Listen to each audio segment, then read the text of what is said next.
Saya Muhammad Fadri ingin membaca kitab Adabul Alim wal Muta'allim untuk memenuhi tugas kuliah UAS semester 4. Bismillahirrahmanirrahim. Babul khamis. Bab yang kelima, fi adabi alimi fi haqqi nafsihi wa fihi isruna adaban. Nah, di bab ini akan menjelaskan adab orang-orang alim atau guru, adab bagi dirinya sendiri. Dan di bab ini pula akan dijelaskan ada 20 adab seorang ahli ilmu atau guru. Al-awwal, yang pertama, ayyudi maqrubatallahi ta'ala fi sirri wa alaniyah. Yang pertama, orang berilmu atau orang alim ini hendaklah selalu merasa dalam pengawasan Allah SWT, baik dia dalam keadaan di tempat sunyi atau sedang sendiri, maupun di tempat yang ramai atau sedang dalam keramaian. Wasani. Dan yang kedua, ayyulajima khawfahu ta'ala fi jami'i harakatihi wa sakanatihi wa aqwalihi wa af'alihi. Dan yang kedua ini senantiasa merasa takut kepada Allah SWT dalam semua gerak-gerik dan diamnya, serta semua ucapan dan perbuatannya. Jadi menjaga perbuatan, ucapan serta gerak-geriknya untuk karena merasa takut kepada Allah SWT.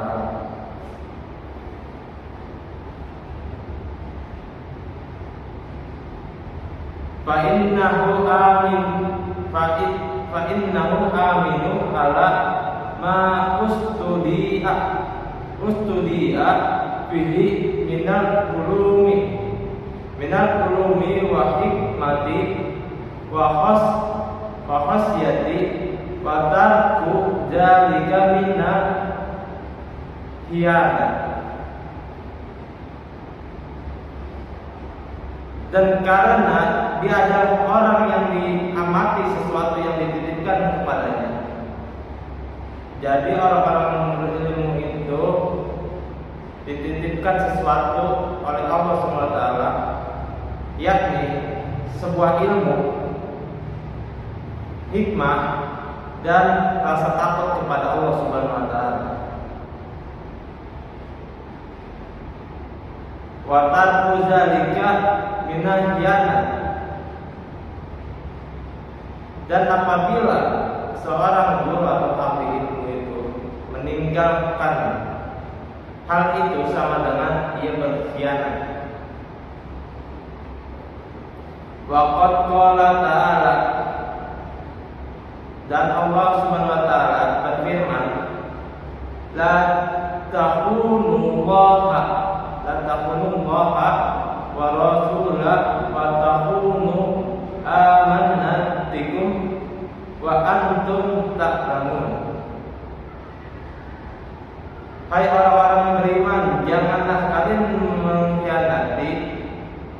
Hai orang-orang yang beriman, janganlah kalian semua mengkhianati Allah dan Rasulnya, dan juga jangan kamu mengkhianati amanat-amanat yang dipercayakan kepada kalian, sedangkan kalian mengetahui itu.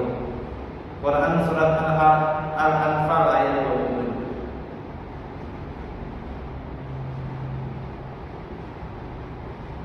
Wasalisu, dan yang ketiga, ayyulajima sakinah.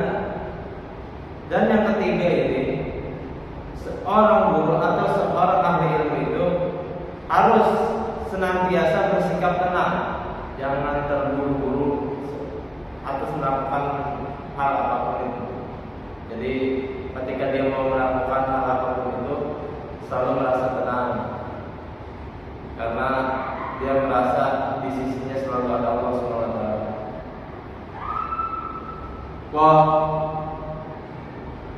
Warabi'u, dan warabi'u yang keempat, ayyul ladzi ma wara'a.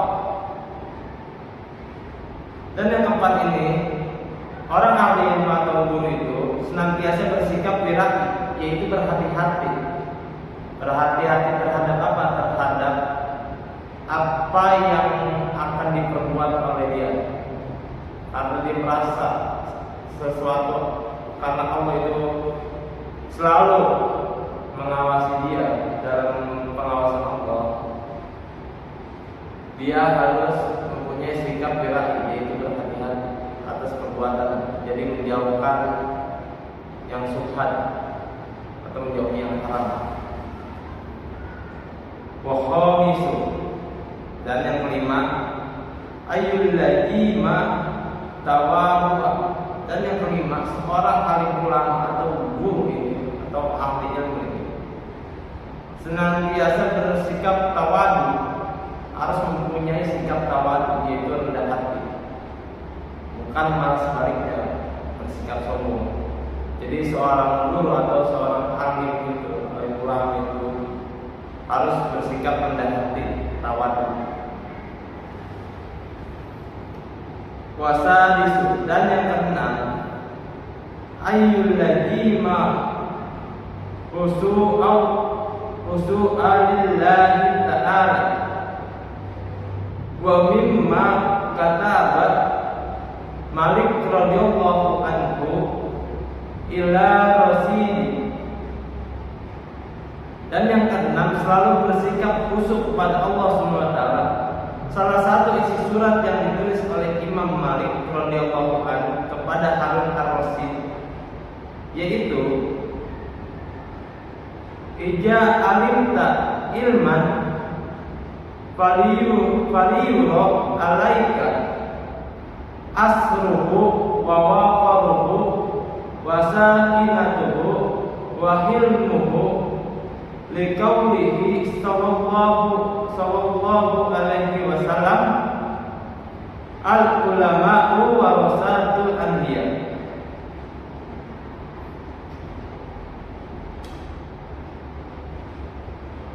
Isi surat yang ditulis Imam Malik kepada Harun ar-Rasyid ialah, jika engkau mengerti ilmu, hendaknya bisa terlihat pada dirimu.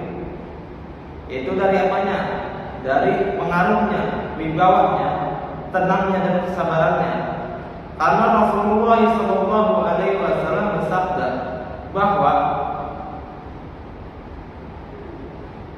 al ulama'u warasatul anbiya, para ulama adalah pewaris para nabi.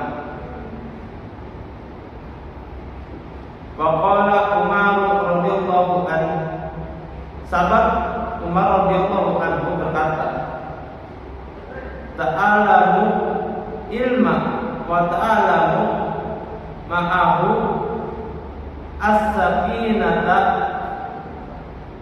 wal waqara wa qala ba'du salafi haqqu ala alimi ayyatawadu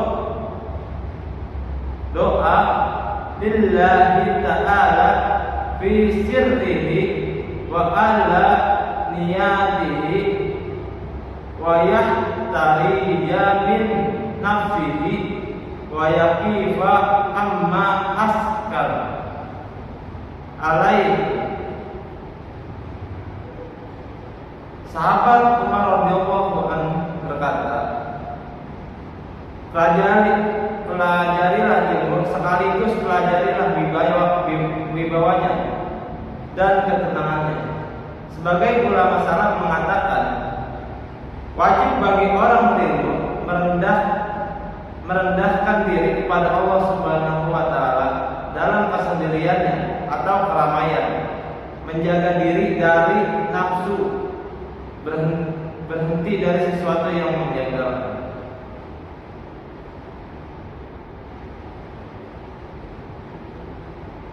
Jadi, radhiyallahu Umar Sahabat Umar radhiyallahu anhu berkata bahwasanya seorang ahli ilmu itu harus merendahkan dirinya.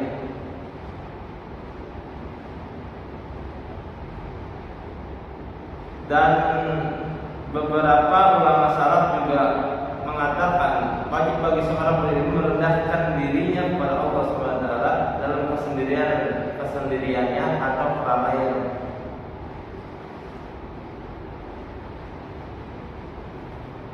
Dan mungkin cukup itu saja. Saya Muhammad Abdul Majid mohon pamit, kurang lebih mohon maaf. Bila taufiq wal hidayah. Yakin bisa sampai. Wassalamualaikum warahmatullahi wabarakatuh.